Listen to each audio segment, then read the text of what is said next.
The German leader Angela Merkel visits the region worst affected by devastating floods. She says the world must act faster in its battle against global warming. It all suggests that it has something to do with climate change. We have to hurry. We have to get a move on in the fight against climate change. The UK Prime Minister and Chancellor have made a rapid U-turn and announced that they will now self-isolate after being identified as contacts of the Health Secretary who's tested positive for coronavirus.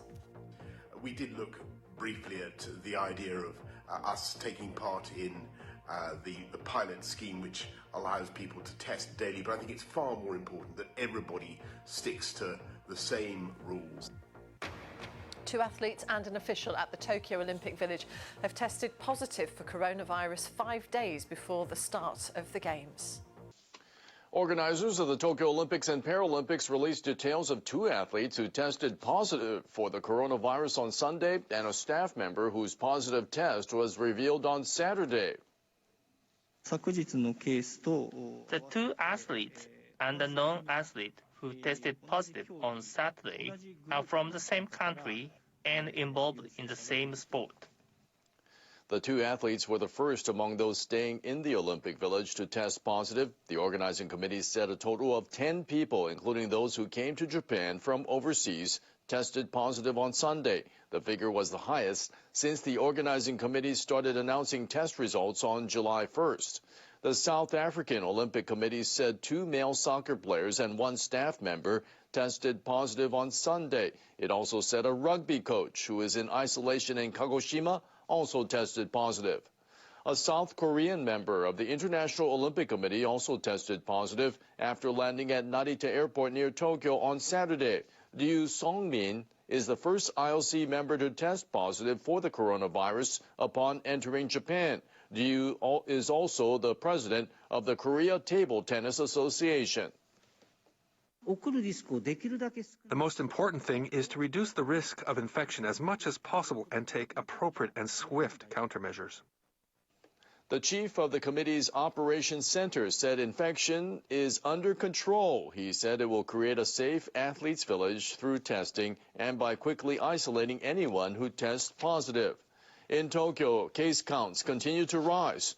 Tokyo metropolitan government officials confirmed 1,008 new cases on Sunday. Across Japan, there were more than 3,100 new cases. A reception with IOC President Thomas Bach and other Olympic organizers was held in the evening. About 40 people attended, including Prime Minister Suga Yoshihide, Tokyo Governor Koike Yuriko, and Games Organizing Committee President Hashimoto Seiko. The reception attracted protesters who gathered outside. South Korea's defense ministry says 68 sailors on a Navy destroyer deployed on an anti-piracy mission in the Gulf of Aden off Somalia have tested positive for the coronavirus. The ministry says some crew members showed cold-like symptoms after the ship stopped at a port in a nearby country. All of the approximately 300 sailors had PCR tests. The results for about 200 are still pending. The crew had not been vaccinated for the virus as the ship had left South Korea in February. President Moon Jae-in ordered a medical team and necessary supplies to be dispatched to the ship. Transport aircraft left on Sunday to retrieve the crew.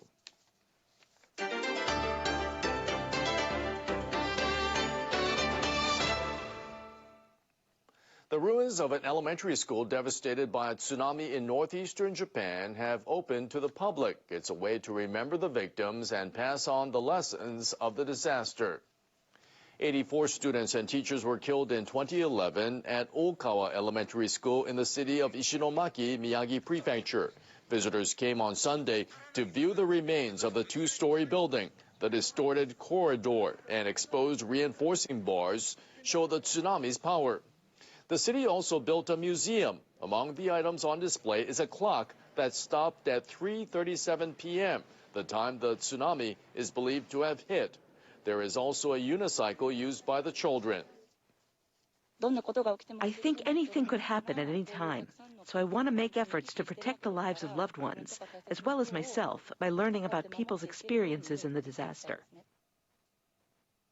People in Japan are remembering the victims of an arson attack on an animation studio 2 years ago. A memorial service was held Sunday at the former site of Kyoto Animation's production offices. The company's president, Hata Hideaki, said the work of those who lost their lives is still viewed by many people, and that encourages the company. The attack left 36 employees dead and 32 injured, shocking anime fans at home and abroad. 43-year-old Aoba Shinji faces multiple charges, including murder and arson, but his trial has not yet been scheduled. Japan's Labor Ministry and other entities have jointly developed a smartphone app that allows foreign technical trainees to seek consultation about their work environments.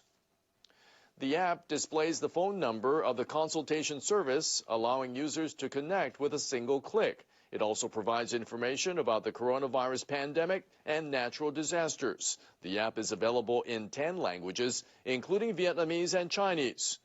Japan has a system for people from developing countries to learn skills, technologies, and expertise while working in the country. There were more than 370,000 trainees in Japan as of the end of last year. Matters such as violence in the workplace or excessively long work hours are being reported.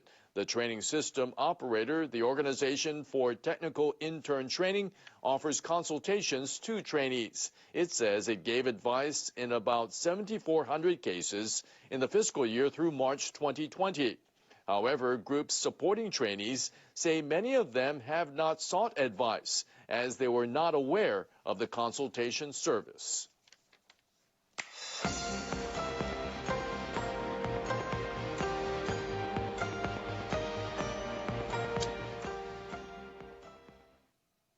Talks are underway between the Afghan government and the Taliban to try to end the fighting that has plagued the country for 2 decades. The delegates met on Saturday in the Qatar capital of Doha. The government side is led by Abdullah Abdullah, chief of the High Council for National Reconciliation. He called for an immediate ceasefire. He noted that the fighting has been intensifying, but disputes should not be solved with force. He said the fighting should stop as soon as possible so work can proceed towards stabilizing the country.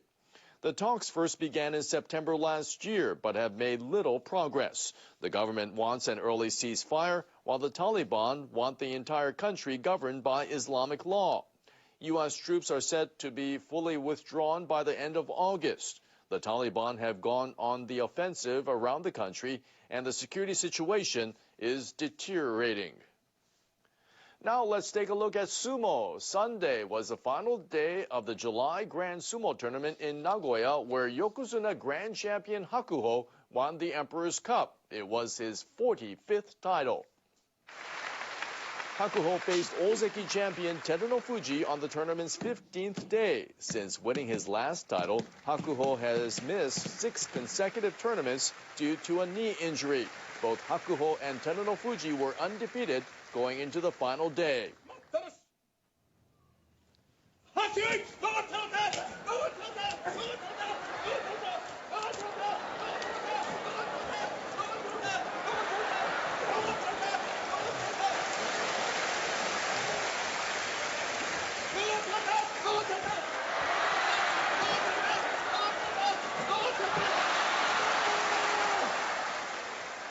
In addition to his landmark victory, Hakuho extended his own record by winning his 16th tournament without a loss. After undergoing surgery in March, he suggested his career future depended on how he performed in the July tournament. 右膝がもうボロボロで言うことを聞かなかったので、もうこの一番で全てかけようと思って気合い入れてやりました。 Teruno Fuji finished the tournament with 14 wins and only 1 loss. The Japan Sumo Association has decided to hold an extraordinary board meeting to discuss promoting him to the top rank of Yokozuna. Those were the stories for this hour.